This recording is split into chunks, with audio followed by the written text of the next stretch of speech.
Welcome to Cooperstown, where it is in the 50s and sunny on this March day. And thank you for joining us for our latest virtual program. Today, it is one of our virtual curator spotlights. In recent months, we have been looking at the starting nines of artifacts for teams in Major League Baseball. We've been doing it division by division. And today we'll be doing the American League West, Houston Astros, the Los Angeles Angels of Anaheim, Oakland A's, Seattle Mariners, and Texas Rangers. Right. And this is something that we're basing on our starting nine of artifacts that are in the museum. So if you're a fan of a particular team, let's just say you're a fan of the Texas Rangers, we have situated throughout the museum 9 of the most intriguing artifacts that our curators have come up with. And they're in various exhibits, various locations. We're going to highlight not all 9 for each of the American League West teams today. That would take a bit too long. So we're going to pick 2 from each of the 5 teams, and that'll give us a chance to break down a total of 10 artifacts. As always, our program today is brought to you by the generous support of the Ford Motor Company. We thank them for being our sponsor throughout the 2021 season. We do appreciate that. And today we are joined by one of our rotating panel of curators, John Odell, our longtime curator of history and research, will be our host today for the virtual curator spotlight. John, it's good to see you. Haven't talked to you in a while. How have you been? Bruce, really good. And it's terrific to have some sunshine here. You can see it kind of coming through the window to my left, but the weather's gotten a little bit warmer. I think the last time we were together, it was pretty cold. So I'm happy for this and happy that spring training has started, and we are, being able to take a look and see baseball coming, seeing real baseball coming. So that's a terrific thing. I'm very excited about that. Yeah, it's not that far away. April 1st, opening day. And we are roughly 20 days away, not that far. So, John, we're going to look at the 5 teams in the American League West today. And as always, we do them in alphabetical order based on not the team's nickname, but based on the city in which the team is located. So let's begin in Houston, Texas, with the Houston Astros franchise. I have to say this is one of my favorite artifacts in the entire museum. It was part of an interesting change by the Houston Astros in the mid-1970s. 1975, they adopted this new look. And when they signed Nolan Ryan a few years later, he obviously sported one of these jerseys. They are sometimes called the Tequila Sunrise jersey, which is just a fantastic name. There's a lot of things. We could spend a half an hour on this one. We won't do that. Yeah. We'll spend a few minutes, John, on this very fun jersey. Tell us about the Tequila Sunrise, how this whole thing came about with the Astros. Yeah, so the club was struggling both on the field and at the box office in the early 70s. And so ownership wanted to shake some things up, and they got rather than going the usual route of just contacting Rawlings and saying, hey, come up with a uniform, they got a graphic designer, a fellow named Jack Amuni, who was tasked with doing just something different. And he was given really a wide range, broad direction to do whatever he wanted to do something. And so he ended up cutting up a bunch of colored paper, and he arranged it into some stripes and just kind of went from there. And so it looked completely different. And amazingly enough, so that was 1975. It's been 35 years since then. Is that the math right? And 45? 46 years now, yeah. And it still looks unlike anything else in baseball. It remains so amazingly distinctive. The funny thing is that the designer had the Texas sunset in mind when he put this together. So it's kind of funny that the Tequila Sunrise story is a little bit wrong. Yeah. But Bruce, one of the things that was so distinctive about it was, one of the ways that the Astros capitalized on this distinction, I think is a better way of saying it, is by making it both their home and away uniform. So now I've gone back and I've looked and not found anything in the 20th century where a team had one uniform, aside from this one, where that was what they wore exclusively home and away. With their alternates, they might do a home game or an away game, but their home uniforms, this uniform was the same home and away for the Houston Astros. Yeah, that's interesting. You look back at the time, the Astros were in the National League back in the 1970s. And there was really no other team that had anything close to this. The only team I can think of, the American League, the Indians had that kind of bright maroon, which was just one solid. That was the only thing even remotely close. Nobody in the National League had anything like this. Most teams outside of the Pirates and a couple of others were white at home, gray on the road. There's only a little bit of white here.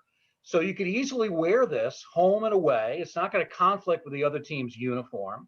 One thing I do remember, John, the first year they did this, I think it was 75, they actually featured the number in a large white circle on the back. That was the one difference. Yeah, that was they changed that for the bicentennial year 76. Mm-hmm. And of course, this is a Ryan jersey. This is a little bit later on, but it's the same basic design from the mid 70s. This is from 1983 when Nolan went, had 183 strikeouts, posted a 2.98 ERA, had one of his typically great seasons pitching in Houston. It is just, it's a fabulous piece. It's a uniform that, some Astros fans clamor for the organization to bring this back, and they do occasionally for retro nights.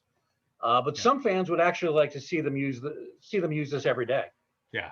It's also this has also been called the rainbow uniform. I think that's been the more formal name for it within the organization. I've also, when I was researching this, found that somebody called it the rollerball uniform, talking about the old James Caan movie from the 1970s. It doesn't hold up very well with age, guys. Don't worry about trying to track that one down.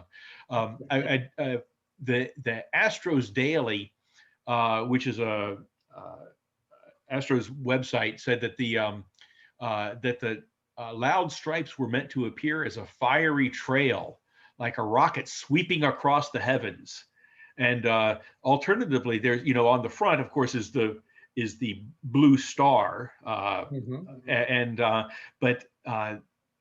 that star was originally designed to be white. But was changed to blue, and so it was also seen as being the trail behind a shooting star, which kind of fits.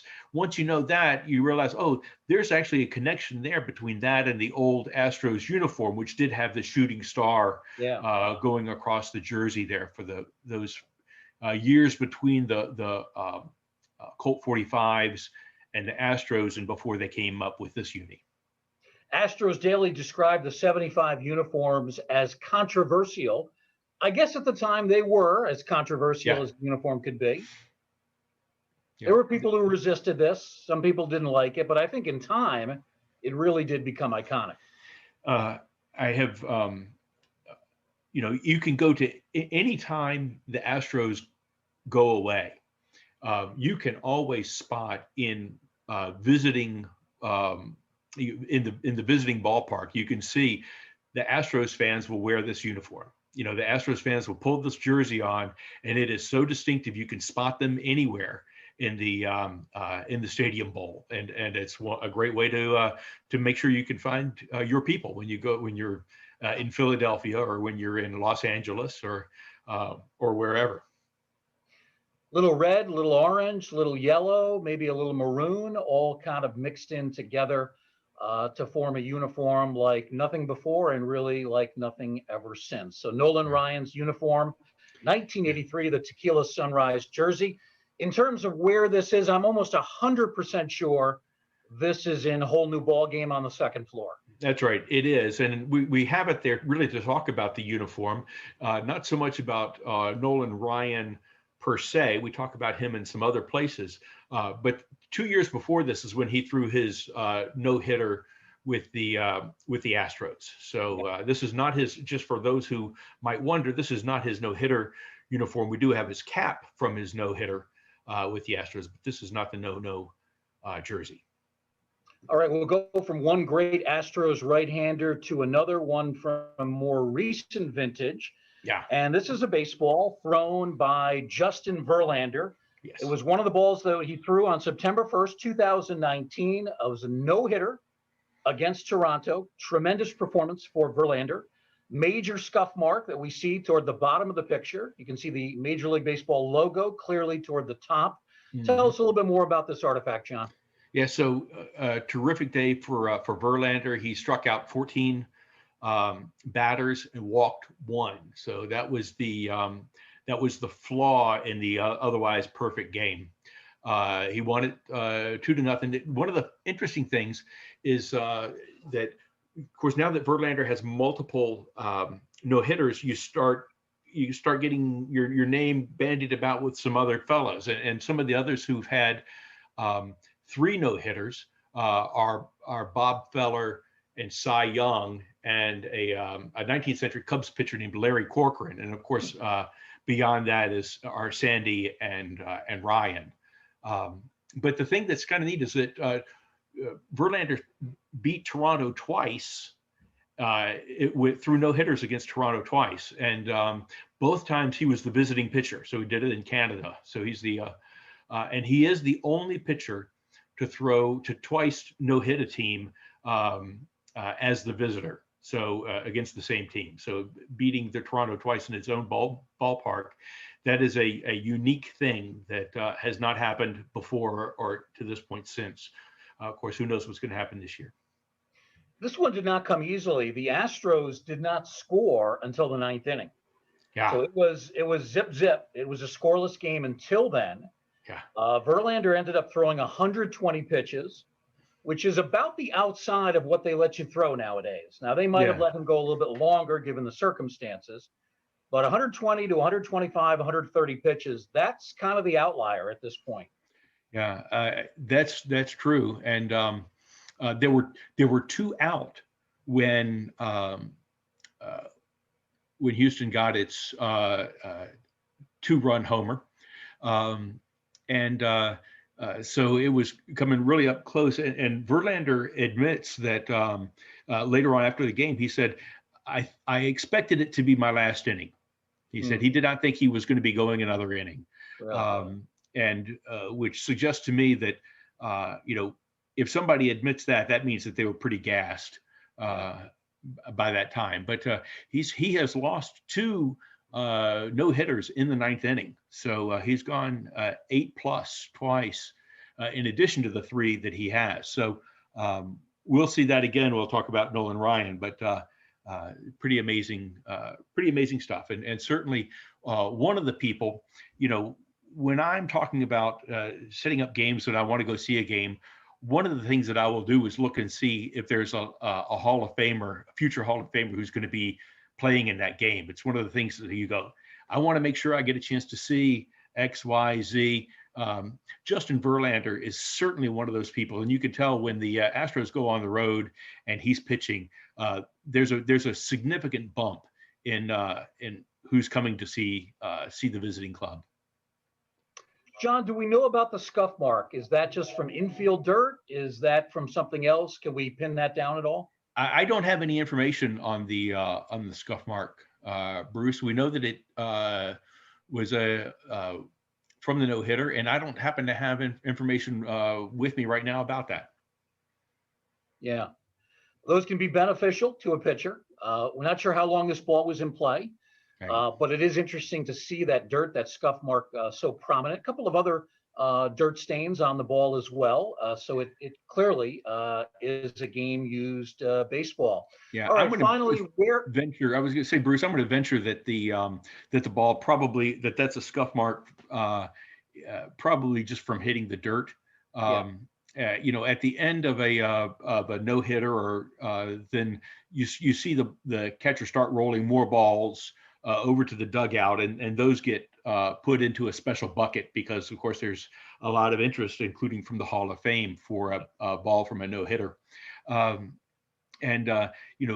Nowadays, if a ball's not pristine, it doesn't get into play. So I imagine that this didn't end up in Verlander's hand looking like this and then thrown. That's just a guess.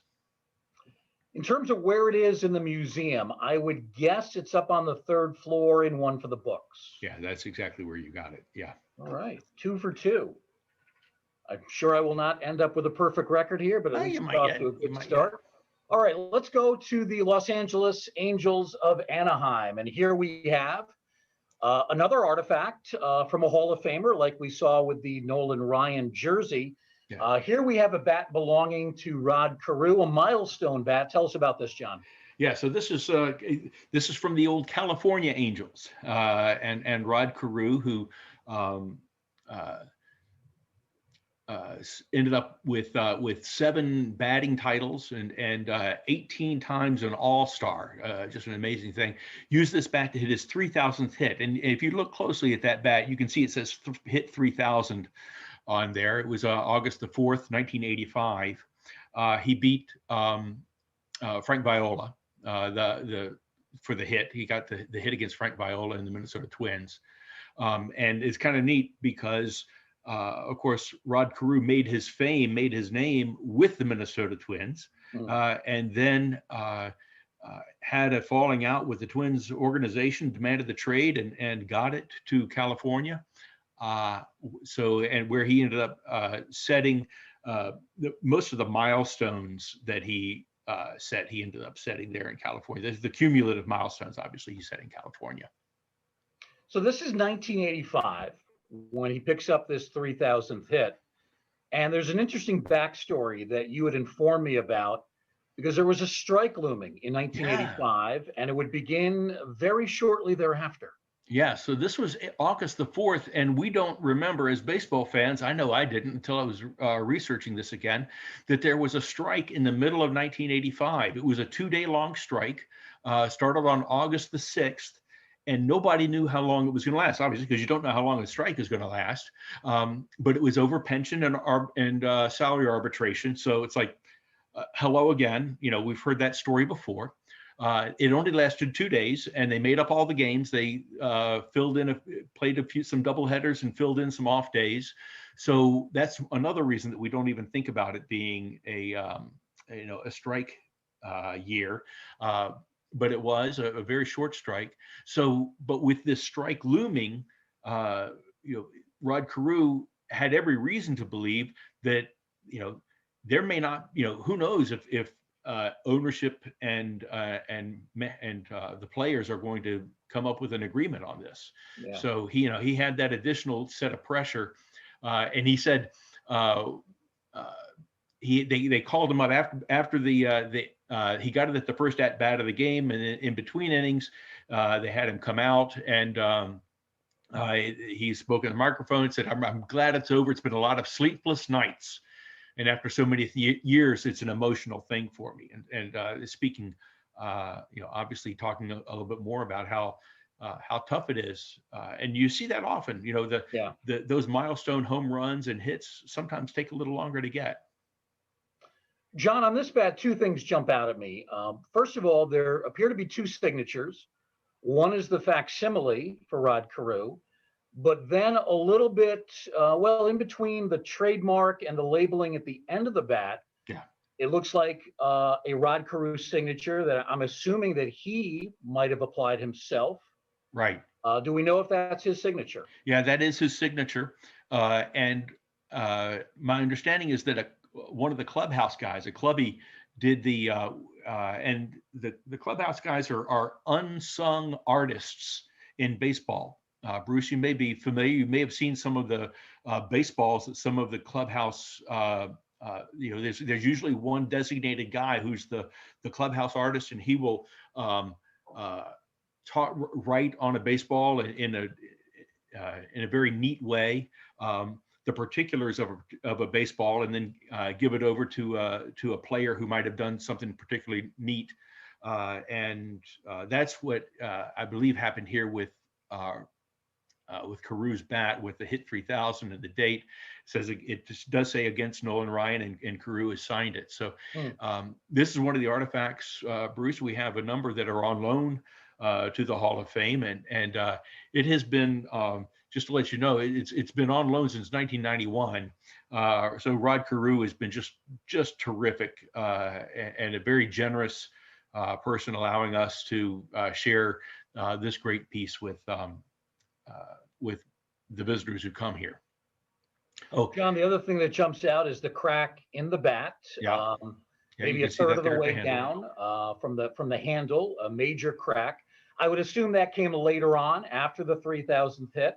Yeah. Maybe I'm wrong with that, but I would assume that's the case. Yeah, it did not break on the three. It was not a broken bat single. It was a single that he hit. And the Hall of Famer Catfish Hunter had a great statement about Rod Carew that I think is just emblematic of who Carew was and his approach to the game. Catfish Hunter said he has no weakness as a hitter. Pitch him inside, outside, high, low, fast stuff, breaking balls, anything you throw, he can handle. He swings with the pitch. That's why he's so great. He has no holes. Yeah. And, that's it. When you get that, that's just something else. Rod Carew's 3,000th hit against Frank Viola, who was a terrific pitcher before he had arm problems that short-circuited his career. And this again from 1985 during a season that was strike shortened by 2 days. And then they resumed play after that. So that is one of our two Los Angeles Angels artifacts. Right. Carew represented there. And here we have another terrific player represented with this one, current day player. This is a rookie season cap from a felony Mike Trout. Mike Trout. So we got old school and we got new school. And except that, the new school guy plays baseball like an old school guy. And that's one of the reasons why so many people love Trout. And Mike Trout has just been an amazing ball player. Another person where you go, something, if he's coming to town, I want to have a ticket to that. He had a cup of coffee in 2011, but 2012 is the rookie season that we remember because he didn't have enough at bats during 2011. Major League Baseball has specific criteria for that so that you can come in, be a September call up and not use up, so to speak, your rookie year that way. And so about 20 games into the season in 2012, Trout exploded on the season, and he not only led rookies with runs and stolen bases, he led the majors with runs and stolen bases, terrific defense. So he obviously got his rookie of the year accolades for that. You look at Mike Trout, first of all, it's hard to believe he's been around since 2011, 2012, but it has been that long. He's been a remarkably consistent player outside of 1 year where he had a major injury. You had mentioned to me some other great rookies in that year's class for 2012. Yoenis Cespedes, Yu Darvish, Todd Frazier, Wade Miley, Matt Carpenter. So it really was an outstanding class of first-year players. This Angels style of cap, the all, I'm somewhat colorblind when it comes to shades. Is this orange or red? No, it's red. It's red. That's red and orange. Yeah. Yeah. But this has become a very popular style and color scheme for the Angels. Mm-hmm. And it's the one we associate with their team that made it to the World Series a number of years ago. Right. Yeah. It looks really good. The halo over the big A just really works. Those who are uniform fans may know, they probably do know that the original Angels uniform had a halo around it, actually on the top of the cap that was made out of sparkles. So it was a sparkly halo on the cap. They wore at least for 1 year, maybe more years than that. I don't recall. There's some. I know that we've got somebody who can let us know that in the chat room probably. But this is the look that really has. Once they became the Anaheim Angels and now the Los Angeles Angels, but this big A has really taken off. Now, in terms of where this might be in the museum, this one I'm really not sure. I'm thinking it could be in the Angels locker in your team today, but I'm also thinking it might be in a whole new ball game, which is second floor, and that's baseball from 1970 to the current day. I'm going to go with a whole new ball game. That's a good bet and a good guess, and you are correct. It is in a whole new ball game, and we actually team it up with another guy who was a freshman that year, and Bryce Harper, and we've got an item from him. And that was, one of the things that we try to do each year is to tell each year's story through the artifacts of that year, and then over time we find that we were able to draw these longer narrative arcs. But this cap we got, we say, okay, rookie of the year cap, but you can't get a cap for somebody who gets an award after they've gotten the award, because the awards are announced after the season is done. And once the season is done, the locker rooms have been cleared out. Everything is gone. Everything is done. Everybody has been sent home. And so what we do is in the last month of the season, we take a look and we go, oh, who's doing really well, and try to guess in order to tell the story of Cy Youngs and MVPs and rookies of the year, who is likely to get an award, and then see if we can basically get lucky. Sometimes, like this time, it's an easy call. Sometimes it's a little harder to anticipate, but this one was an easy call. Yeah. Trout was a highly touted player and certainly delivered big numbers that year, and the Hall was on top of it.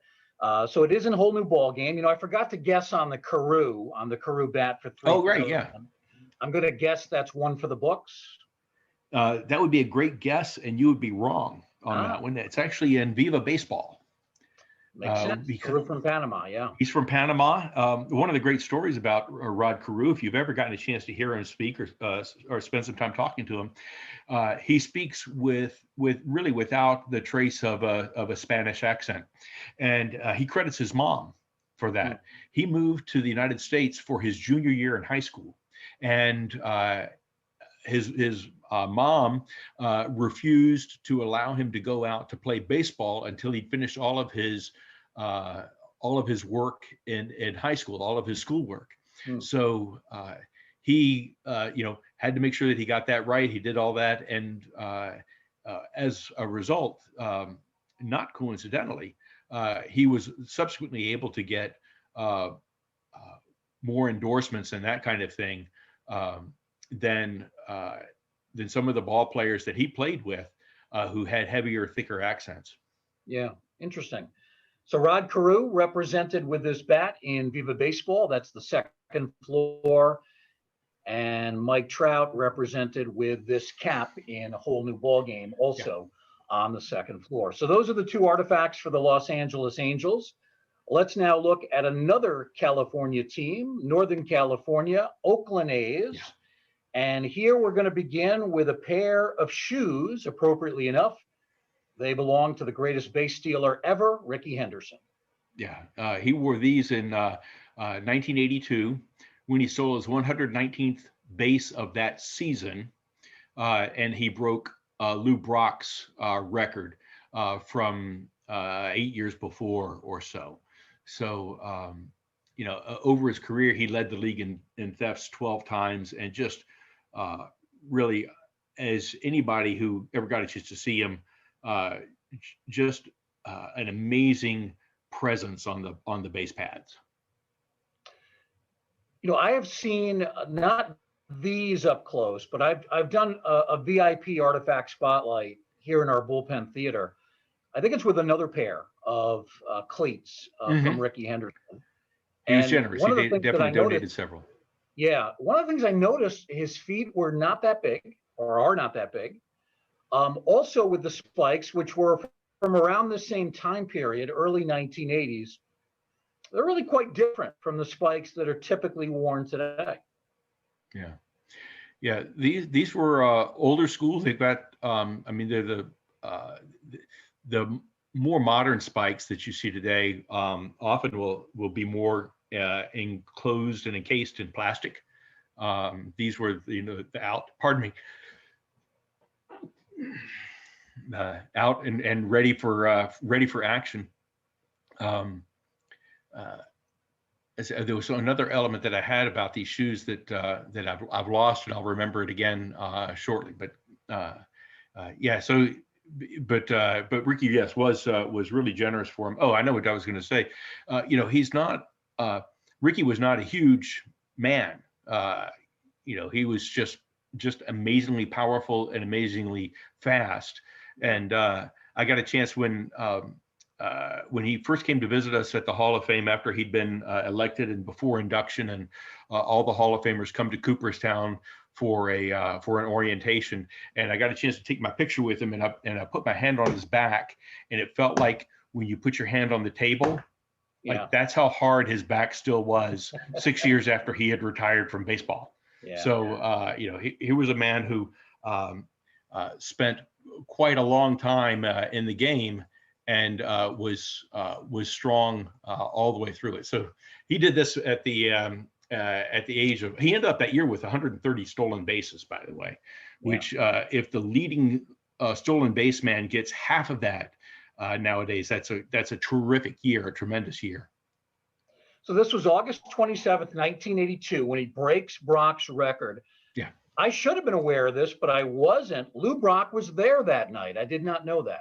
Yeah, yeah, and Ricky Henderson,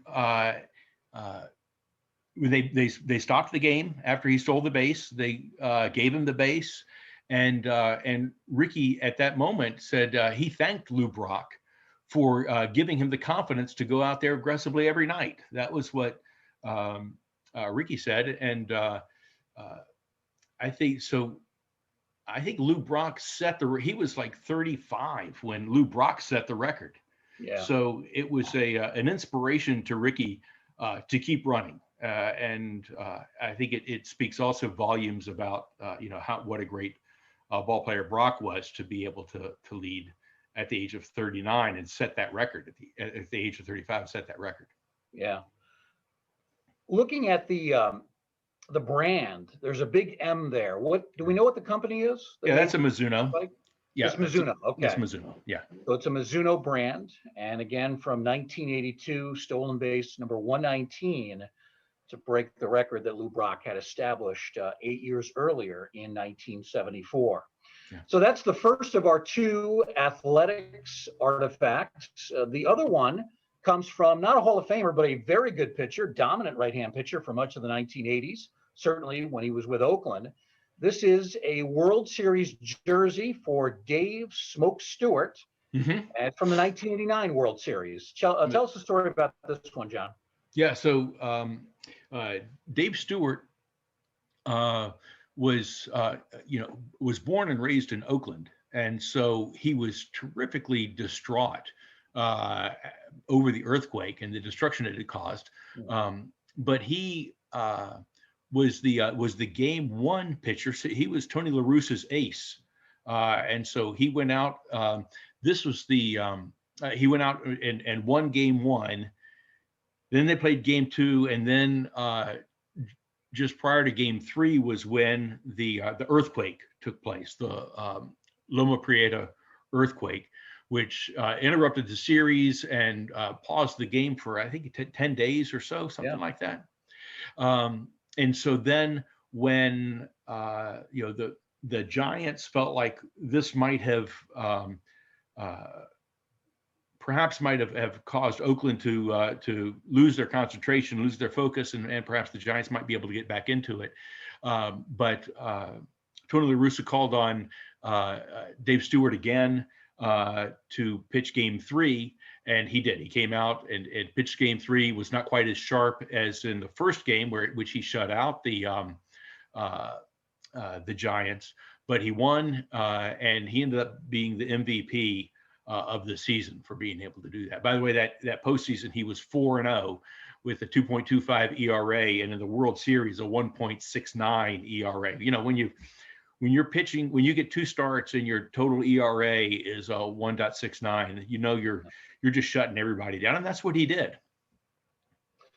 He was known more as a workhorse pitcher than a complete shutdown ace. He was a very good pitcher, but you're right. During that postseason, ALCS, World Series, he was pretty much unhittable in Yeah. those two postseason series. Now, you were telling me that there was an interesting story involving Reggie Jackson many Yeah. years earlier when Dave Stewart was still a kid. I'd never heard this story.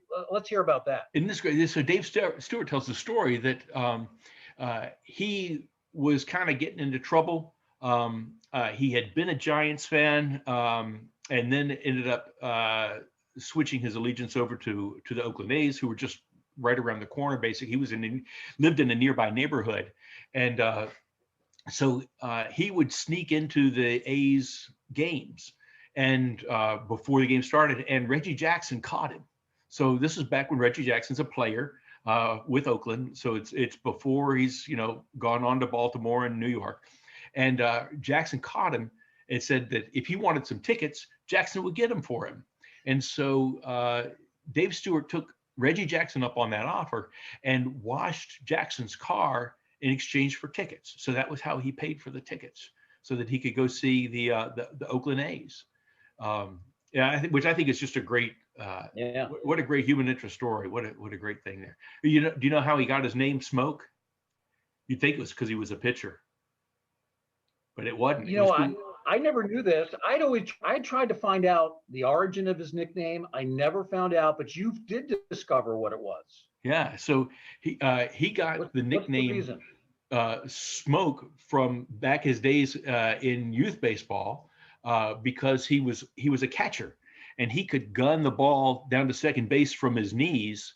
Wow. And so it was actually one of his teammates back in the day, and he played with some serious names, including Ricky Henderson, back in his younger days, his pre-professional days. But he was called Smoke because of his arm as a catcher. This jersey comes from, as we've said, it comes from 1989. He had 4 straight years with 20 or more victories, 87, 88, 89, and 90, over 250 pitches each year of those years. But before that and after that, he just was not the same, not the same pitcher. He'd been with the Phillies the previous year for 12 games, and they released him outright in 1986. Just let him go, just cut him. I mean, and Oakland picked him up, and Dave Duncan and Tony La Russa recognized talent here that the Phillies didn't see. And most importantly, and this is what makes for great Hall of Fame managers and coaches, they knew how to get that talent out of the ball player. So just a terrific story. Part of a great A's rotation. In addition to Dave Stewart, you had the late Bob Welsh. You had Mike Moore, was a pretty good right-hand pitcher. Storm Davis also had some good years in Oakland as well. All right, finally on the Stewart jersey, in terms of where it is, of course, we see that World Series logo on one of the sleeves. This has got to be an Autumn Glory up on the third floor. This is not an Autumn Glory. No, wow. No, it's in. Wait a minute. Now you've stumped me. I'm gonna have to check. All right, we'll figure out where it is. Okay. If it's not an Autumn Glory, it should be. Yeah, there you go. I like that. All right, we'll check on that, and we'll either find out before the end of the program, or we'll pass it along through our education Facebook page. All right, let's move to another team in the American League West, Seattle Mariners, expansion team, beginning in 1977. And here we have another Milestone bat, this belonging to a pretty good ball player named Ken Griffey Jr., and he used this in 1993 for a rather remarkable streak. Yeah. Ken Griffey Jr., he was 23 years old and already in his 5th season, which just, is just breathtaking to think of how young he was when he got started. To say that this fella just did not need that kind of, the kind of usual seasoning baseball is a hard game to get into, Bruce. I mean, you know that. You can't do like you can in football and in basketball. You can't jump from college and go straight, become a star in the pros. Everybody ends up going through the minors. Even 99% anyway of the college players do. But Ken Griffey just spent a short time in the minors and then came into the majors, where he was a phenomenon from the very beginning. He had 8 consecutive games with a home run. This was his bat from the 8th game. Mm-hmm. So the only 2 ball players who've ever done that were Dale Long back in 1956 and Don Mattingly in 87. Hasn't been done again since then. And it has never been surpassed. So 8 games is the most anybody's had in a consecutive game streak. And not even Babe Ruth did it in any of his greatest years. So a pretty amazing streak. Yeah, it's interesting. Dale Long was a decent ball player, but certainly not a star. Don Mattingly was a terrific player. Yeah. A lot of people thought he'd make the Hall of Fame, but he had back problems that really affected the latter stages of his career, shortened his career as well. And then, of course, you have Ken Griffey Jr., a flat-out superstar, unquestioned Hall of Famer. So the streak began in New York. He hit a couple of home runs against the Yankees. Then he went to Cleveland, then went to Seattle, or came back to Seattle where the Mariners play, and hit a couple of home runs against the Twins. One of the home runs was a grand slam as part of this streak. You think about it, getting hits in 8 straight games, that's a pretty nice achievement, but getting home runs in 8 straight games, I mean, that's more than a week. It's almost unfathomable, and yet it's been done 3 times. Yeah. You just got to be right on it. And Tom Kelly, TK, as he's known in Minnesota, Tom Kelly was a manager of the Twins when they were visiting Seattle. And he was talking about this last home run, this home run number 8, and he said, was that pitch over his head or what? Well, it was definitely a high pitch. But he was seeing everything. Junior was seeing everything. Kelly says he didn't hit it short either. He tomahawked the hell out of it. He hit it long. I'm glad there was nobody on base. Yeah. Now, on this bat itself, there appears to be a Ken Griffey signature. Is that right? Yeah, that's right. Yes, he has it noted on there that's what this is, 8 home runs. Louisville Slugger model, and you can also see some tape near the handle. Many players tape their bats, and that's something that Griffey did. Now, in terms of where this is in our exhibits, having to do with a record, it's got to be one for the books. It is. As a matter of fact, we've got the bats from both Dale Long and Don Mattingly. So the fact that we've got all 3 of these, when if anybody else hits the 8th home run, I don't know how tough it's going to be to get the bat from them. The world has changed quite a bit, Bruce, since then, and the Hall of Fame is in a real tug of war with the collecting market, and it's increasingly tough to get great artifacts from a specific artifact from a specific game. Yeah. And now, one thing that does happen is that something like this, we'll put in the request, and then the ball player will usually say, after I'm done with it, you can have it. And I think that's what happened with this one too. So Ken Griffey Jr., one of our 2 Seattle Mariners players featured here. And the other is a player also synonymous with the franchise, another great hitter from the right side of the plate, Edgar Martinez. We have a jersey that he used, and this was the final day of his career. This was in 2004, the final jersey of a very long and prosperous career for Edgar Martinez. Yeah, that's right. Edgar Martinez got a really late start in a lot of ways in the majors. He drafted in 82. He debuted in 87, but played so little in both 87 and 88 that he was still legally a rookie in 1989. And then, he had, it's the a great example of how the designated hitter can really help out a ball player whose body just doesn't respond well to the 162 games in the field. That was Martinez. He had injuries, hit by pitches, slid into second base one time after a concert, and they hadn't tamped the soil down, and so wrenched his leg, put him out for most of a year.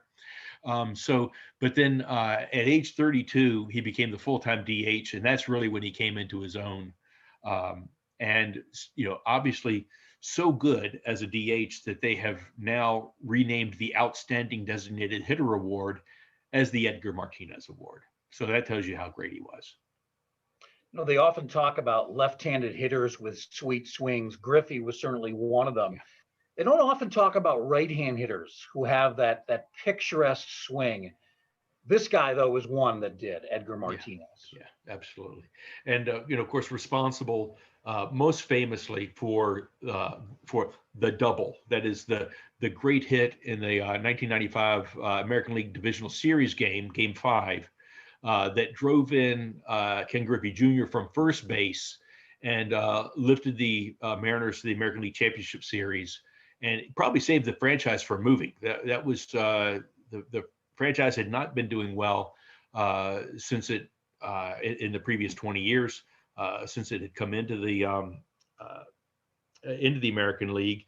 And of course, we never know today, and didn't know then, how serious to take the many threats to move to different places. At that time, Washington D.C. and Tampa were both open. So it could have been going to either place. And in any event, this victory really animated the postseason, really animated the Mariners franchise and reanimated it. And of course, it's never seriously been considered to move anywhere else. It helped create Safeco Field. Yeah, that's right. This game was at the Kingdom when Martinez scored Griffey. Right. It did keep the franchise in place, and perhaps played a major factor in the building of Safeco Field, which you just referenced. So those are two Mariners artifacts, Edgar Martinez, Ken Griffey Jr. In terms of where this is, boy, I really have no idea. I'm going to say whole new ball game because it's since 1970, but that's just a guess. Well, Edgar Martinez was born in the United States, but he grew up in Puerto Rico, and he considers Puerto Rico his home. And because of that, we talk about the story of Latin ball players and how that flow back and forth from whatever their home country is to another country is a very permeable barrier.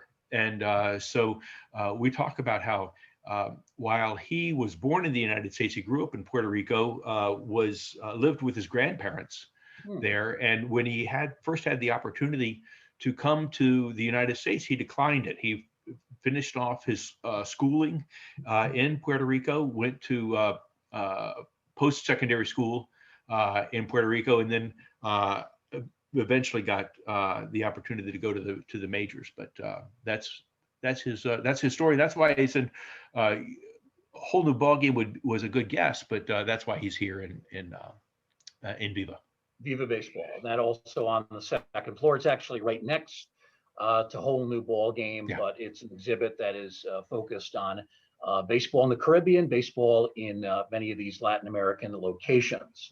All right, we have one more team to look at, two artifacts remaining. First up is a bat, another Hall of Famer represented here, Ivan Rodriguez. And this has to do with a home run record that's really not that well known, but perhaps should be. So this is the home run record for most home runs by a catcher in the American League. So that was his 35th home run in 1999. That was the year that he had it was his best year ever. It was his most valuable player award year. He 20 years later, Ivan Rodriguez still holds that record of most home runs by an American League catcher. in a single season. So that was his. He ended up going to the All-Star game 14 times, but this was his kind of his signature year in a lot of ways. Yeah. You don't really associate him with the home run ball, but he certainly did have power. Yeah. 35 home runs. You think about the American League record for catchers. And I was a little surprised when you sent me this note about him and about this artifact, but I guess it makes some sense because you think of some of the other great home run hitting catchers, many of them were national leaguers. Johnny Bench. You think back to Mike Piazza, go way back to Gabby Hartnett. They were all national leaguers for a good majority, if not their entire careers. So Rodriguez emerges as the best of the home run hitters for one season among American League catchers. He has something in common with Johnny Bench in terms of his Hall of Fame election. Maybe not a lot of people aware of that. Yeah. So besides Bench, Ivan Rodriguez is the only catcher to be elected on the first ballot. Now I'm not going to say that the first ballot, I don't often talk about what ballot you get in on. It's not always a reliable measurement of how great a ball player was. Joe DiMaggio didn't get in on the first ballot. But in this case, it is. I think it speaks well of how well-rounded, both behind the plate and at the plate, Ivan Rodriguez was. Pudge was, after his years with the Rangers, he ended up helping to bring Florida a World Series title. And, and you could see the work that he did later on with that young Detroit Tigers club that came so close several times to winning it all. And got to the World Series, but couldn't quite pull it off. But he was a sort of elder statesman, a calming clubhouse influence, and somebody clearly who could encourage you to work, because that was one of the elements that Rodriguez always brought to the game was a real workhorse ethic. You see him regularly catching a lot of games. It's another Louisville Slugger bat. We've seen a couple of those already. In terms of where this is, Rodriguez from Puerto Rico, so I'm going to guess Viva Baseball? Yes, it is. That's right. Okay. So another item from our Viva Baseball exhibit. That brings us to our final artifact, and we end where we begin. Another item from the great career of Nolan Ryan, this time representing Ryan's years in Texas. Specifically, this is May 1st, 1991, Arlington Stadium. Take it from there, John. Yeah, so this was a special game. It was Arlington Appreciation Night that night. City residents got half-price tickets to be able to come out, and Nolan Ryan had pitched 131 pitches in his previous start against Cleveland, but still wanted to come back and pitch on short rest, because he wanted to be able to pitch in front of and thank the fans in Arlington at the Arlington Stadium. Yeah. And so he came in on short rest and then just dominated in a way that he admits. He said in the reporting afterwards, he said, I had the best stuff I ever had, and, which is a pretty amazing thing for a 44-year-old pitcher to say, who'd already pitched 6 no-hitters, and this was number 7. So this is a cat from that number 7. Amazing. He'd become the oldest pitcher with a no-hitter with his previous one a year earlier with Texas. And there's always controversy about what cap a ball player is going to wear in the Hall of Fame. And Ryan got 4 of his no-hitters with the California Angels. But I think these last 2 that he got from while he was in Texas really elevated his name recognition among non-fans and casual fans, just in a way that real fans had always or had known for a very, very long time. Yeah. You pointed out to me, John, in the notes you sent me, he almost had 12 no-hitters. He had 5 other potential no-hitters broken up in the 9th inning. I mean, that's just incredible. That is. It's like he had more no-hitters broken up in the 9th inning than I would bet 90% of the pitchers who've ever pitched baseball come close to. That's just a remarkable thing. Great artifact for Nolan Ryan, one of 2 that we've seen today in our artifact spotlight. In terms of where this is, I'd have to say 3rd floor, one for the books. Yeah, it sure is. We have a hat from every one of Nolan Ryan's no-hitters. And so it's one of our go-to items. When somebody throws a no-hitter, as a matter of fact, we talk with all of baseball's communications guys at the beginning of the year. We say, hey, there are a few things that when they happen, we're always going to look for. And one of them is when somebody throws a no-hitter, we'd love to get his cap. And we'd love to get a ball from the game that he pitched. We obviously don't want a ball from the game, a ball that he didn't pitch from the game. It's like, all right. Very good. We have a couple of minutes left, John. We do have some questions. Okay, great. Some folks have been waiting in the chat room with questions. First up is from Steve. Hey, Steve. This connects to the Seattle Mariners. Steve wants to know, are there any Seattle Pilots artifacts? Yeah, we do have some Seattle Pilots. At the Hall of Fame. On display at the Hall. We do.